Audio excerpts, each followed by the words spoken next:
Wacha tuingie kwa neno mara moja.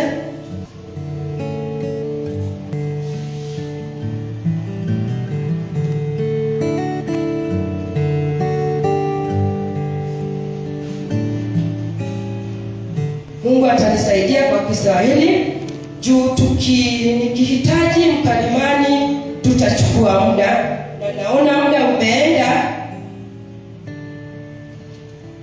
Mimi huwa napenda kuongea Kiswahili na Kikuria, lakini leo nataka niongee Kiswahili. Roho wa Bwana anisaidie, maana Roho wa Bwana ni mwaminifu, kila mmoja akaweze kusikia. Sasa sijui wale wa mama wa wote, lakini najua kwamba Roho wa Bwana atawafunulia, wataelewa Kiswahili ili tukaweze kwenda kwa haraka. Bwana Yesu asifiwe sana wapendwa. Kichwa cha neno la leo ni kwamba wewe ni wa thamani machoni pa Bwana. Bwana Yesu asifiwe. Wewe ni wa thamani machoni pa Bwana. Kama wewe ni wa thamani machoni pa Bwana, si wewe tu, wewe na mimi tu wa thamani machoni pa Baba yetu wa mbinguni. Ina maana kwamba kama sisi ni wa thamani, sisi ni wa muhimu mbele za Bwana. Kwa hivyo mpendwa, asubuhi ya leo, maana umekaa, ujue kwamba wewe ni wa muhimu mbele za Baba yetu wa mbinguni. Pia wewe ni wa maana mbele za Baba yetu. Maana ukiwa na dhamana, kitu cha dhamana kinakuanga na umuhimu, kinakuanga na maana, kinakuanga na gharama, kinakuanga na faida. Ili kiwe cha dhamana, ni lazima kiwe na hizo vipengele. Kwa hivyo ujue kwamba mpendwa, wewe ni wa muhimu, wewe ni wa maana, wewe ni wa gharama, wewe ni wa faida. Mahala ulipo, katika familia ambayo unakaa, wewe ni wa faida. Katika nyumba ya Bwana ambapo Bwana amekuita na amekuleta, wewe ni wa faida. Ndio maana anasema wewe ni wa thamani machoni pa Bwana. Tanione muda ili nisiende sana, naona ni saa 6. Roho wa Bwana wa mwaminifu anisaidie. Kwa hivyo ni kwamba mpendwa, mahali popote ambapo uko, hata mahali pako pa kazi, mahali uko, wewe ni wa faida mahala pale. Haleluya! Haleluya! Usikae ukijidharau. Usikae ukiona kwamba wewe hujiwezi. Usikae ukisema wewe ni mtu bure. Unasema mimi sijui, mtawanyile. Lakini asubuhi ya leo, mchana wa leo, neno linasema ya kwamba wewe na mimi ni wa thamani machoni pa Bwana. Ninaposoma hapo bila maandiko, ninafurahia, ninajisikia, ninajua kwamba mimi ni wa faida, mimi ni wa faida kila mahali. Oh, haleluya! Kwa hivyo hata wewe asubuhi ya leo, jisikia mpendwa kwamba wewe ni wa thamani. Ukae ukitembea ukijua kwamba wewe ni wa thamani. Ondoa wasiwasi katika maisha yako. Ondoa uoga katika maisha yako. Ijapo utakumbana na maneno mengi, ijapo utapita katika magumu, lakini ujue kwamba wewe ni wa thamani.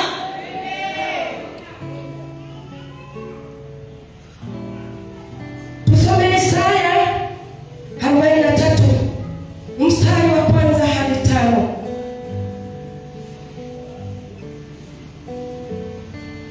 Somaji wangu huwa unaenda pole pole.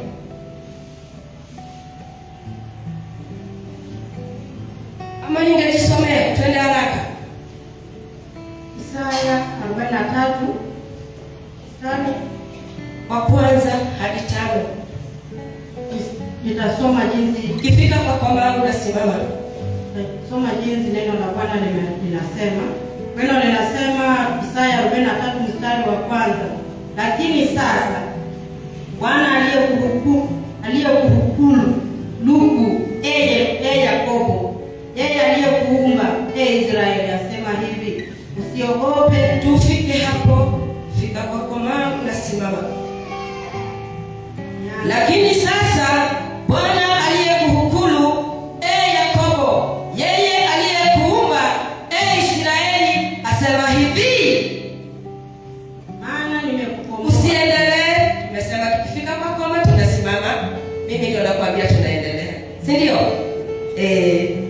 Unipenda. Lakini tuende jinsi Roho Mtakatifu anatuongoza, si ndio? Si mimi, ni Roho Mtakatifu. Akumweka uko na ahadi. Ukifika hapo unasimama ili tuendelee. Israeli na Yakobo ni mimi na wewe.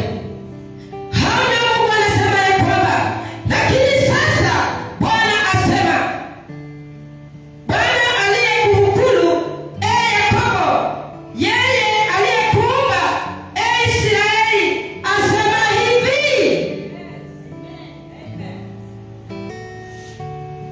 Israeli ni mimi na wewe. Yakobo ni mimi na wewe. Maana yeye Mungu ndiye anayetuuma. Akasema yeye aliyetuuma Yakobo, Israeli, asema hivi. Tingisha mwenzako umwambie, sikia. Bwana anasema hivi. Kitu kiko wiwe, kelele kwa mtunana mbele uwe. Umebasa wana leo. Wewe unayejita leo. Wewe ambao unaona ni mwisho katika maisha yako. Bwana anasema hivi. Tuendelee msomaji wangu. Usiogope, maana nimekukomboa. Nimekuita kwa jina lako, wewe tu wangu. Ili upitapo katika maji mengi, nitakuwa pamoja nawe, na katika mito haitakugarikisha. Uendapo katika moto hautateketea, wala mwali wa moto hautakuunguza kabisa. Maana mimi ni Bwana Mungu wako, Mtakatifu wa Israeli, Mwokozi wako. Nimetoa Misri kwa ukombozi wako. Nimetoa Kushi na Seba kwa ajili yako. 4. Kwa kuwa ulikuwa wa thamani machoni pangu na mwenye kuheshimiwa, nami nimekupenda. Kwa sababu hiyo nitatoa watu kwa ajili yako, na kabila za watu kwa ajili ya maisha yako. 5. Usiogope, maana mimi ni pamoja nawe. Nitaleta wazao wako toka mashariki, nitakusanya toka magharibi. Fika 5. Fike hapo. Usiogope, maana nimekukomboa. Nimekuita kwa jina lako, wewe u wangu. Sisi ni watoto wa Mungu. Ametuita wewe, amekuita kwa jina lako.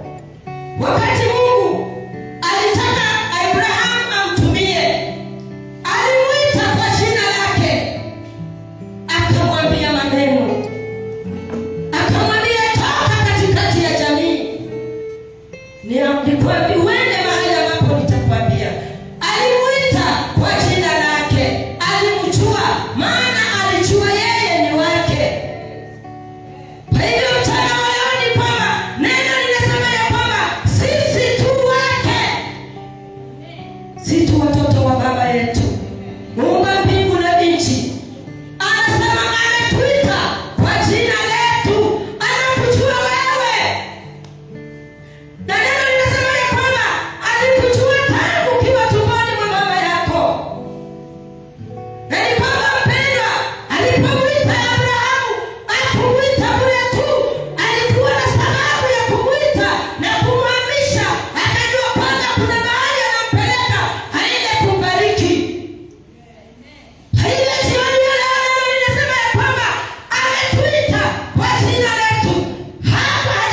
maji mengi, Baba hatakuacha. Anajua kwamba katika safari ya mbinguni kuna maji mengi, lakini anasema ya kwamba hataacha maji yatugharakishe, hataacha maji yatupeleke. Maana ametuita, ana sababu ya kutuita. Anasema ya kwamba upitapo katika moto hataacha hata uungue. Inatoka moto na moyo hakiondoki. Unajua maji mengi ni yale maneno ambayo yanatukumba. Mpendo, inaweza kuwa umepoka, lakini magonjwa yamejaa katika nyumba yako. Unakuyenye bure, unakuja. Unatibu hii, inakuja. Ama unatibu muda mchache, ingine inakuja, inajirudia. Lakini Baba mchana ule anasema ya kwamba pamoja na kwamba magonjwa yanazunguka, Baba yupo pamoja na wewe, hatakuacha.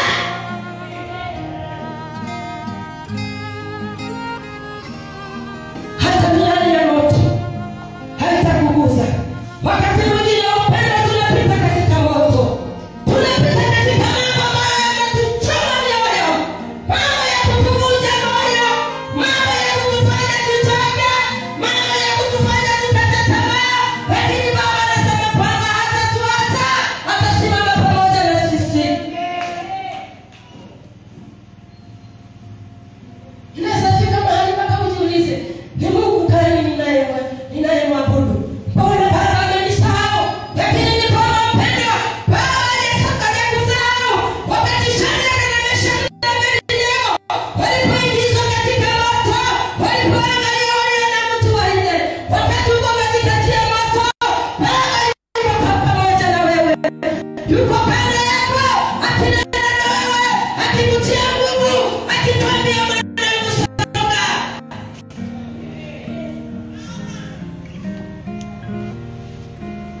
Majaribu yapo, matatizo yapo, lakini matatizo hayana sababu ya kututoa katika uwepo wa Bwana. Hayana sababu ya kutufanya tuchoke, ya kutufanya tumsahau Mungu wetu, ya kufanya tumdharau Mungu wetu. Yapo, lakini katikati ya majaribu Baba yetu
anakutumia malaika, anatuma Roho Mtakatifu, anakuja anakuambia vumilia, anakuja anakuambia nyamaza, anakuonyesha mambo makubwa. Wapendwa, wacha niwaambie,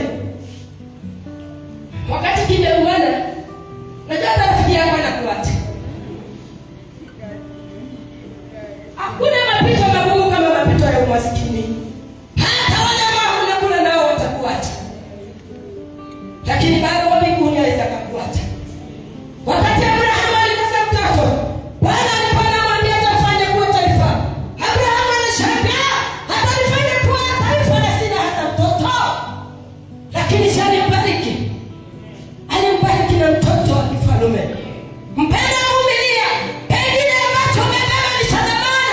Sio kama ni pengine umebeba kitu cha dhamana. Ndio maana unapita katika mapito ili kiandaliwe. Unarudi unajisahau. Na sisi wenyewe tunaongana. Tunasema kwamba unifinyange, unifanye jinsi unavyotaka. Wacha mwingine ataruhusu kumeleke wako. Utakuja uongee, utakuja ukwasike, utakuja unungunike, badala ya kumtukuza Bwana, utakaa ukielezea watu, bali fulani ndio aliniambia hivi, fulani ndio alinifanya hivi, wacha nimwachie huduma, wacha nitoke. Kwani wapendwa, kama hauna sauti mbele za Bwana, hatunaweza ongea mwingine kwambie toka hapa, hasa hata wewe unatuambia nini? Kwa sababu utawaambia nini? Hauna chochote, hauna mbele na nyuma, hata huyo Mungu wako hawakujui. Lakini wewe kama ukijua kwamba Mungu wako yuko, utakacha chunga tu ikukaa katika utakatifu. Chunga tu kukaa katika utakatifu, ili wakati wa Bwana ukifika hakupate ukiwa katika maeneo ili achilie baraka.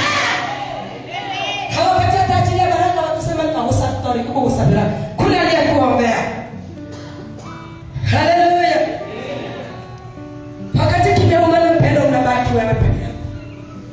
Na wakati unabaki wewe peke yako, Mungu halali, malaika halali, kila wakati Roho Mtakatifu ako kando yako. Ukisikia kuchaka, hayakutia nguvu. Ukisikia kulalamika, anakuonya. Tena tuwe watu wa kushuka na kutubu. Tuwe watu wa kunyenyekea na kujirudi. Maana katika vinywa vyetu tunaweza jikuta tumelalamika. Ujue hata kulalamika ni dhambi, kunung'unika ni dhambi. Wapenda tujifunze kunyenyekea mbele za Bwana. Kila wakati tujitakaze, kila wakati tuombe msamaha kwa ajili ya maisha yetu, kwa ajili ya safari yetu ya mbinguni, na hata kwa ajili ya watoto wetu. Hata Ayubu alikuwa anatambaka na dhabihu kwa ajili ya watoto wake. Anasema pengine watoto wangu wamemwasi Mungu. Haleluya. Haleluya. Kwa hivyo Bwana amekuita kwa jina lako. Haleluya. Tulikuwa tumefika wapi? 5. Kwa kuwa ulikuwa wa thamani machoni pangu na mwenye kuheshimiwa, nami nimekupenda. Kwa sababu hiyo nitatoa watu kwa ajili yako na kabila za watu kwa ajili ya maisha yako. Baba anakupenda. Baba yetu anatupenda. Ndio maana anazidi kutoa watu. Unaona hata wakati Yusufu alipoenda kumaliza na mandugu zake. Mandugu zake walipanga, walisema wamuue. Lakini Bwana alipitia kwa ndugu yake mkubwa, akasema ya kwamba tusimuue, tumtupe. Yusufu hakuuawa. Lengo lao walikuwa wammalize ili ndoto zake zizikwe. Lakini kwa sababu Mungu anasema atatoa mtu kwa ajili yako, alitoa Benjamini kwa ajili ya Yusufu. Hata wewe mpendwa, vumilia, simama, tembea katika utakatifu, naye Bwana atatoa mtu kwa ajili yako. Hata kama ni wakati wa ukame. Elia wakati wa ukame Mungu alitoa kunguru, akasimama na Elia. Hata sasa hivi makunguru wako, Bwana atatuma kunguru.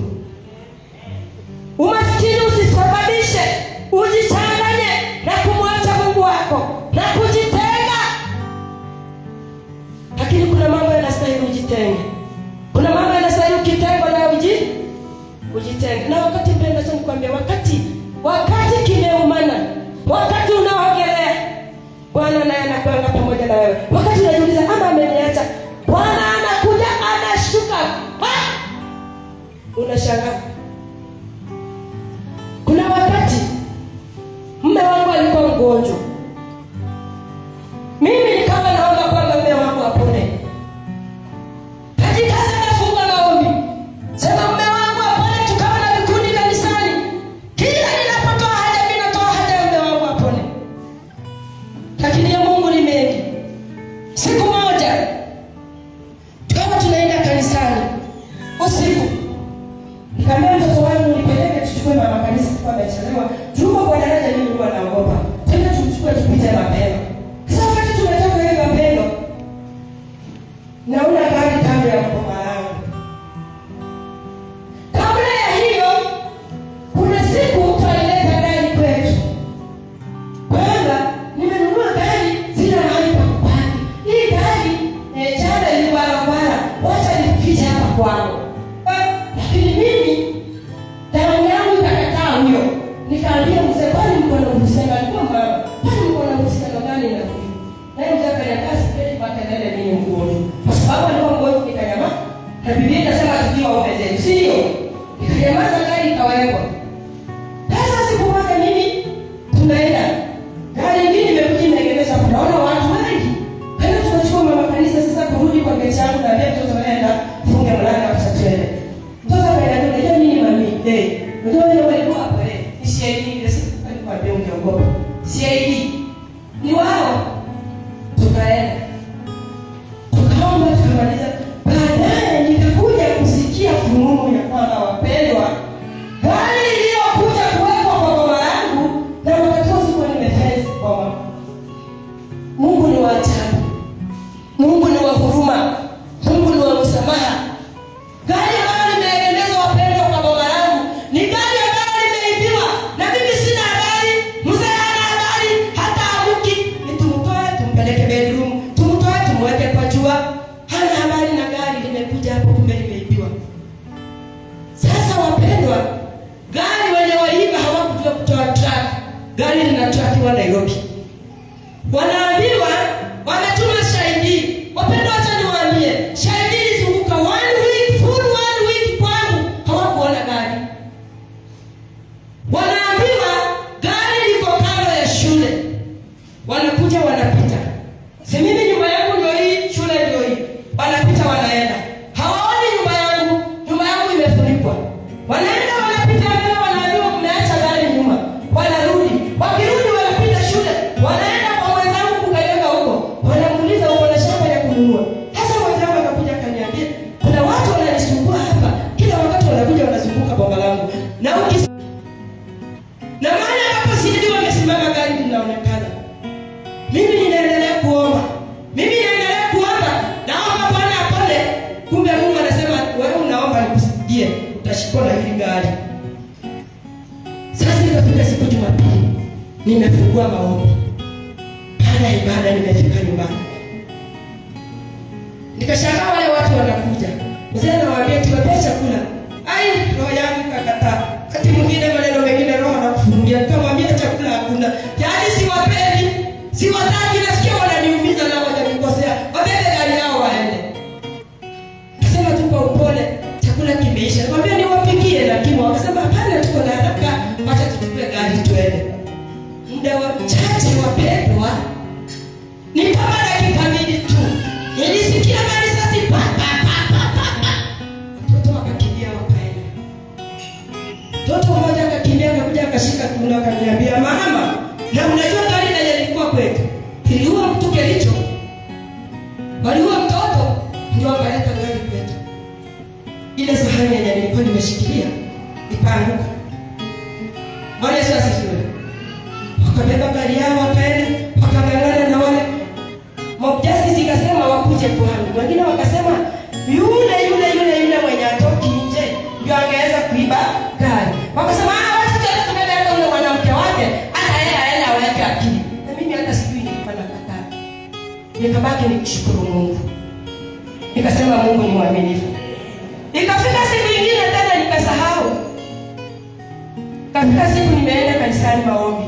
Mzee ameenda Nairobi, watoto wamekuja half term, niwahudumie waende ndio nifuate Nairobi. Nikiwa kanisani, nikijaribu kuomba maombi hayaingii. Mungu ananipeleka vile alipenda Abrahamu. Lakini Abrahamu mke wake alikufa, akamzika jinsi aliomboleza kwani hapo kuna nini? Kidogo tu ninafuata. Ninaambiwa bwana alikuwa amekufa. Sikuamini. Kufika nyumbani mama imejaa. Nikakataa sitaingia kwa nyumba. Karudi kitu kikaniambia nikaingia. Nilipoingia kwa nyumba na wakati nilikuwa nikiunguza mume wangu nikiomba, Bwana ananiambia usiogope. Usiogope. Najitia moyo usiogope. Lakini kile wakati kiliumana nilisahau hakunisaidia wakati wa gari.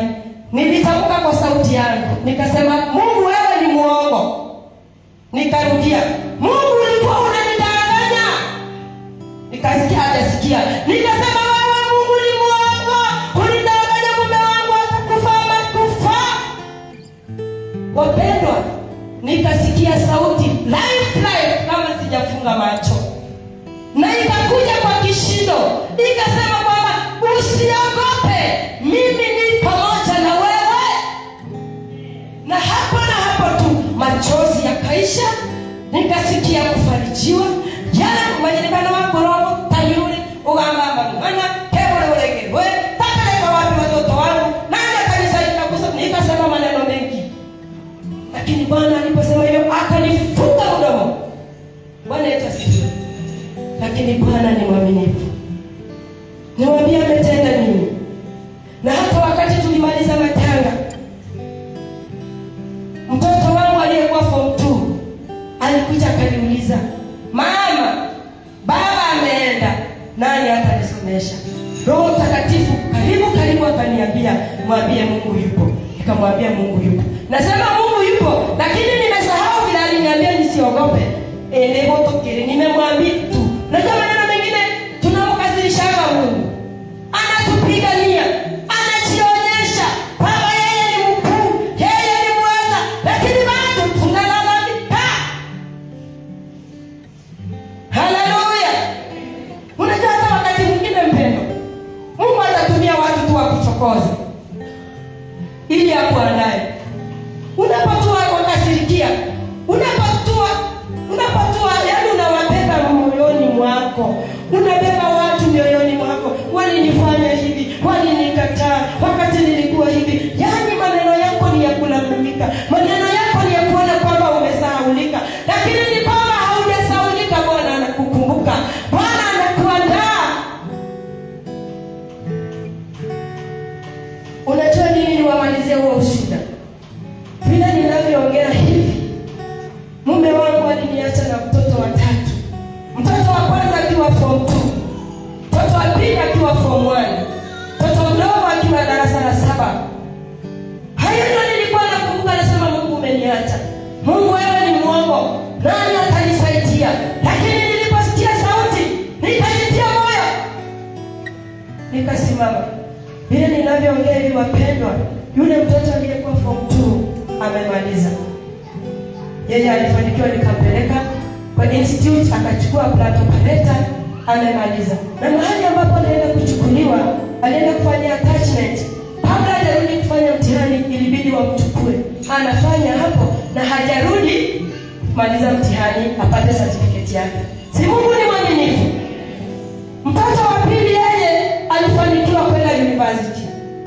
Vile tunavyoongea hivi, alimaliza mtihani wake mwezi wa 4. Alienda Chuka University. Na bila alimaliza nikamwambia sikuje nyumbani. Akaniambia sina nauli. Nikutumie. Akaona babu yake akamtumia nauli. Akakuja akafika ukweli akasema nimemaliza ndio, graduation ni December.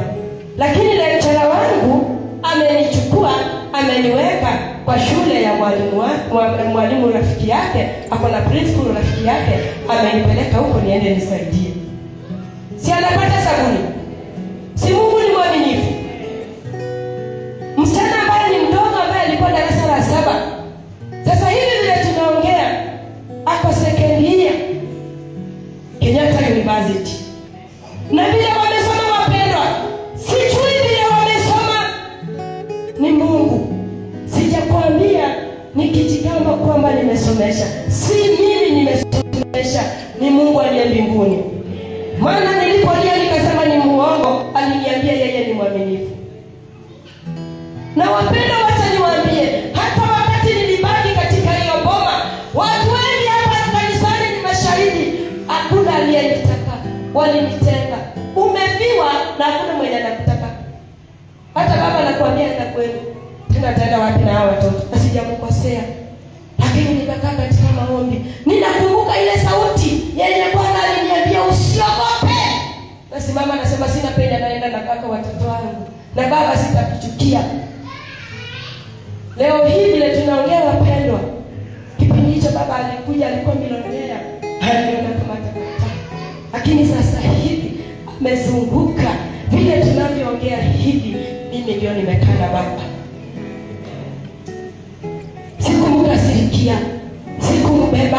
Nilijua Bwana Mungu aliwatumia ili waniandae nikaweze kuwa mvumilivu, nikaweze kustahimili, ili akanifanya kuwa chombo. Kwa nini wewe unahangaika? Hautaki kuwa chombo katika nyumba ya Bwana? Ni lazima uvumilie. Lazima uachilie. Mbona? Lakini shida iko hapa, si ndio? Sisi wamama ndio tuko hatari kutoka watu kumioyo. Hapa hakuna shida. Roho Mtakatifu amekatalia hapa. Bwana Yesu asifiwe. Hata sisi wanaume tunafaa tuwe wavumilivu. Tujue kwamba hata kama yamejaa, hata kama maji yamekuwa mengi hatutavuka, baba yetu yupo pamoja nasi atatuvukisha. Haleluya.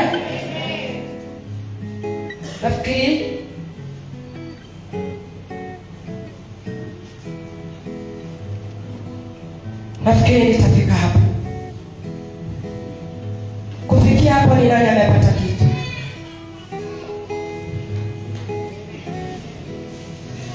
Yaani usijali na maneno ambayo watakunenea. Wengine watakwambia hata una sahani ya utapangia mgeni.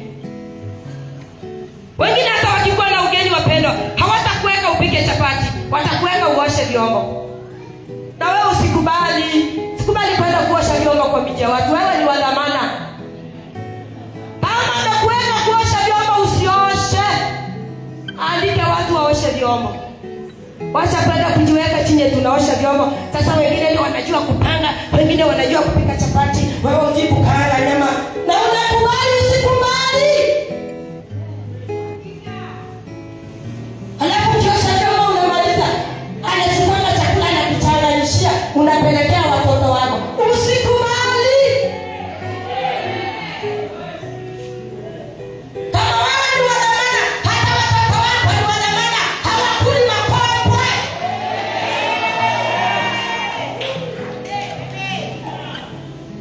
Nenda kama hautamuoshea vyombo usikupe chakula. Rudi pika spuna yako, ama mtele yako, watoto wako watakula. Na cha kushangaza ni kwamba wapendwa, watoto wako hata wakitembea, kwa sababu ni wadhamana, yaani huwezi jua mtoto mwenye anakula moreno na mwenye anakula chips. Mbona ni kama amezaa? Karibu mchungaji.